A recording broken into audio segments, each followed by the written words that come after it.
Hey everyone, we are going to do a first look at, Vietnam. I forgot I did that, sorry.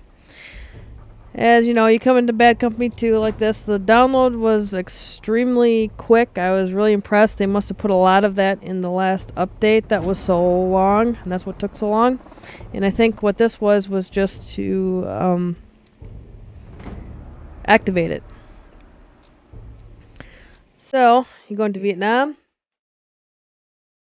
Yeah. Starts the good music. Who doesn't love CCR? Great band.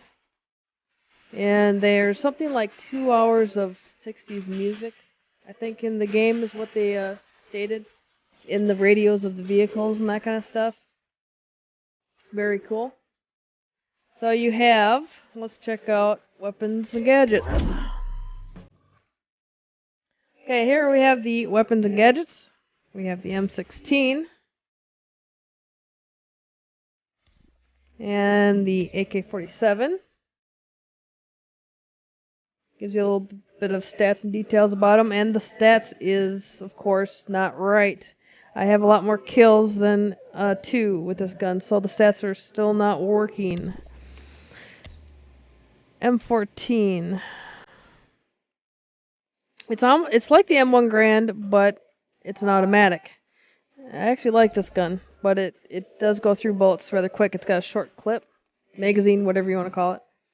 Engineer class, we have the M10 and the PPSH. I just call it for short. And the Uzi. And it looks pretty damn rusty. And then we have the medic class. And the M60 makes its way back into Vietnam. RPK. And the XM22. It probably looks like, to me, the cleanest gun of them all. And for sniper rifles, I really didn't play that much with them. Everybody knows I'm not keen for snipers. But first up, we have the M40. This is a bolt action. The stats are all messed up. And the SVD. I believe this is a semi-auto. And the M21. I think this is a semi-auto also. Kind of like the M1, but with the scope. And you have 2 choices for backup pistols. The TT-33 and the 1911, of course, is back. That was one of my favorites in 1943. And it looks like it'll be the best here, too. And then for all kits, you can choose the Thompson. Is back again. It's okay. I really don't care for it all that well. And the lovely shotgun. The 870. And the M1, of course. And what everybody's been waiting for, the flamethrower. Let's just say you have to be very up close and personal in order to kill anybody with this. You still do have to aim, even though there is no reticule on your screen. I will try to go through and show all the weapons that I can. Don't expect to see too much sniping, if any at all. I'm just not a fan of it. Gadgets. The ammo box takes a little different coloring and shape, rusted shape. And the thumper. I think everybody that runs assault is going to have this as a backup. I think it's automatic that it's a backup. And it's abused. The reason why you see 163 kills here is because it's the same stats as the grenade launcher from Bad Company 2. They roll together in one. So it's kind of odd. Blowtorch. Obviously that is the drill for the engineer. And you only have an RPG. You do not have a tracer dart in this game. That is why the choppers take damage from the light machine guns and the machine guns on top of tanks. Or stationaries. Which I think is a good thing. Medic kits, of course. They just look like a old duffel bag sack thing. And then instead of defibrillators, you have a syringe. So you just kind of inject somebody with. I think most of the stuff pretty much everybody knows, but just in case. Recon. This I do not understand whatsoever, and I think it's a bad decision. This is just my opinion. But Recon is given both the Mortar Strike and TNT. It's not one or the other. You have both, and I have no clue why in the world they did that. And then, of course, all kits will have grenades and the knife. Specializations, there isn't too much. You have the assault rifle training. It's improves accuracy. Same thing with engineer. You got your choice of improved heal and improved range for medics, and of course, improved accuracy too. Recon, the only thing you have is a 12 times power scope. All kits pretty much stays the same. You have your lightweight, you have your magnum ammo, grenade or more damage for explosions, more ammo, more grenades, more rockets, C4 or whatever, and your slugs, and to hold more ammo for shotgun. And then for your vehicles, you have armor, warheads, do more damage, of course. A quicker reload, smoke screen, that usually gets rid of tracers in Bad Company 2, so this, I really can't see a lot of people using this now in Vietnam. High-powered optics. I didn't know they had high-powered optics back then, but hey, whatever.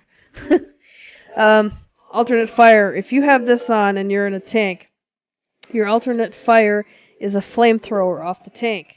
It is not a machine gun like it is in Bad Company 2. And if you already have everything unlocked in Bad Company 2, all this would already be unlocked in Vietnam.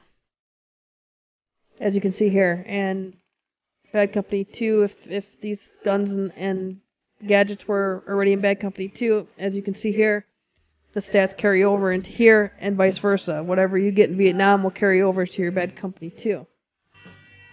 Oh yeah, one quick thing I forgot were the vehicles. How could I forget that? Well, you have the Jeep kind of thing. And you have this light vehicle. It's nothing more than like a little truck.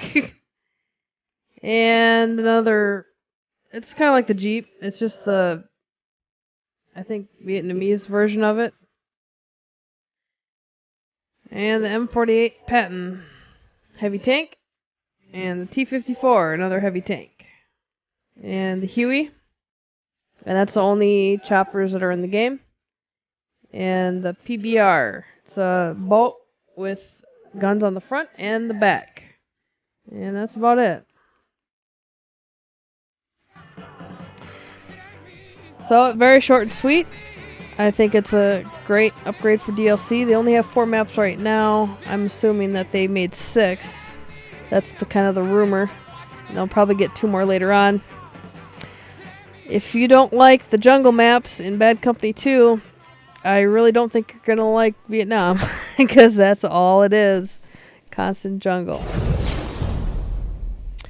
And of course, it's basically the same thing all the way around as far as squad invites and leaderboard stats and all that stuff. But what I am going to show you is the added trophies that they added for Vietnam. That is here. Win a round of either Rush or Conquest on all 4 Vietnam levels. Get silver stars on all primary Vietnam weapons. Get gold stars on all primary Vietnam weapons. This is going to be hard for me, especially because of sniper rifles. I That's what I did. I played with them in Bad Company 2 just to get the all bronze on all weapons patch, and it didn't matter anyway because it glitched out for me like a lot of other people. I've never been able to get that all weapons bronze patch at all. Get a kill with all Vietnam vehicles. I'm hoping they don't mean that little go-kart. You'll see what I mean when we play the game. It's this little cart. It has nothing on it. I'm assuming you gotta run somebody over with it. Get 100 kills in Vietnam tanks. That shouldn't be all that hard. Get 50 kills with a Huey. That's gonna be hard for me. Destroy a Hanoi Henna propaganda speaker. I'm not exactly sure what that is yet. I'm sure we'll find out. Get 20 kills with the flamethrower. That won't be too hard. I've been using it a little bit, and I think once I get that, I'm going to stop with the flamethrower because it really has no range. Finish first on the scoreboard on any Vietnam level, and a hidden trophy. I did not go ahead and look that up ahead of time. I really don't know what it is. Sorry. Okay, so that's just a little bit of a first look here. What Vietnam has to offer at the first night of launch. Sorry about that. And we'll get into some multiplayer and see how everything looks.